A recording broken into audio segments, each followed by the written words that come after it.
کا مقام ہے، لیکن تاریخ کے اندر سوائے حضرت سیدنا عثمان غنی رضی اللہ عنہ کے کوئی ایسی ذات ہمیں نہیں ملتی کہ انہوں نے خدمت دین کے انداز کے اندر 17 مرتبہ اللہ رب العزت سے جنت کو خریدا، 17 مرتبہ، اور یہ بے مثال ذات ہے حضرت عثمان غنی رضی اللہ عنہ کی 17 مرتبہ۔ آپ مجھے بتائیں جنت کے اندر تو ایک مرتبہ دخول ہے، اجازت بھی مل گئی، 2 مرتبہ تو بشارت مل گئی، اور 17 مرتبہ میں سے ایک مرتبہ تو جنت حضور نے خود کے لیے خرید لی کہ میں جنت خرید رہا ہوں کہ میں جنت میں جانا چاہتا ہوں۔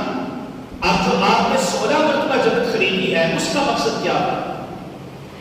16 مرتبہ آپ نے اضافی اپنی ذات سے بڑھ کے جنت کو خریدا ہے۔ اب اس سوال کو جب حضرت امام عاشقہ، امام اہل سنت، مجدد دین و ملت، حضرت اشاع امام احمد اضافہ فاضل بریلوی رحمۃ اللہ تعالی علیہ کی بارگاہ میں جب رکھا گیا تو امام عاشقہ نے کیا جواب دیا؟ کمال کا جواب ارشاد ہے، امت مسلمہ کے اوپر حضرت عثمان غنی کے جو احسانات ہیں ان میں سے ایک احسان آپ کو بتانے لگا کہ آپ نے امت کے اوپر کیا احسان کیا۔ آپ سے جب پوچھا گیا کہ 17 مرتبہ جنت خریدی آپ نے، ایک مرتبہ تو ہو گیا اپنے لیے، باقی 16 مرتبہ جو خریدی اس کا کیا مقصد تھا؟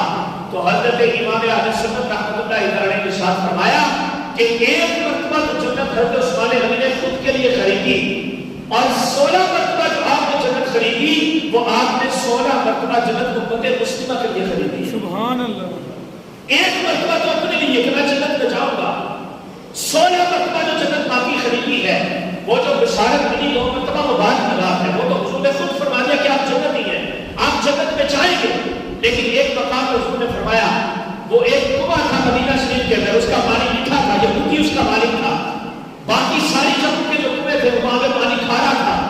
اب وہاں پہ کیا صورتحال تھی کہ ایک دن مسلمان وہاں سے پانی پیتے تھے اور ایک دن اس کے اوپر یہودی کی ملکیت ہوتی تھی، اور جس دن مسلمان اس کے اوپر جا کر پانی لینا چاہتے تھے تب بھی وہ یہودی کو تنگ کیا کرتا تھا، اور پیسے ان سے لے کے وہ جو ہے پانی بیچ کر ان کو دیا کرتا تھا۔ مسلمانوں کو بڑی تکلیف تھی، صحابہ کرام بڑے پریشان تھے۔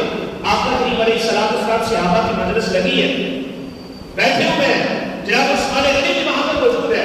حضور نے فرمایا کون ہے جو یہودی سے یہ کنواں خرید کے مسلمانوں کے اندر وقف کرے، اللہ رب العزت اس عمل کے اوپر اس کو جنت کے اندر داخلہ عطا فرمائے۔ اب اس سے پہلے کہ کوئی اور صحابی اٹھتے، حضرت عثمان غنی نے فوراً اپنے دستے مبارک کھڑا کیا، حضور میں یا رسول اللہ میں یہودی سے وہ کنواں خریدوں گا۔ پہلے آدھا کنواں خرید کے مسلمانوں کے اندر وقف کیا، پھر بھی مشکل پیش آ رہی تھی، آپ نے پھر بقیہ جو کنواں تھا وہ بھی سارے کا سارا خرید کر مدینہ کے مسلمانوں کے لیے وقف کر دیا، اور اس انداز سے حضور علیہ السلام سے یہ بشارت حاصل کی کہ میں نے کنواں خرید کر مسلمانوں کے اندر وقف کیا ہے، اس کی وجہ سے اللہ تعالیٰ نے مجھے جنت عطا فرما دی۔ پھر مسجد نبوی شریف کی جگہ جو ہے آپ نے خرید کر وقف کی آقا کریم علیہ السلام کی مسجد کے لیے۔ اس طرح کی متعدد مثالیں ملتی ہیں۔ فرمایا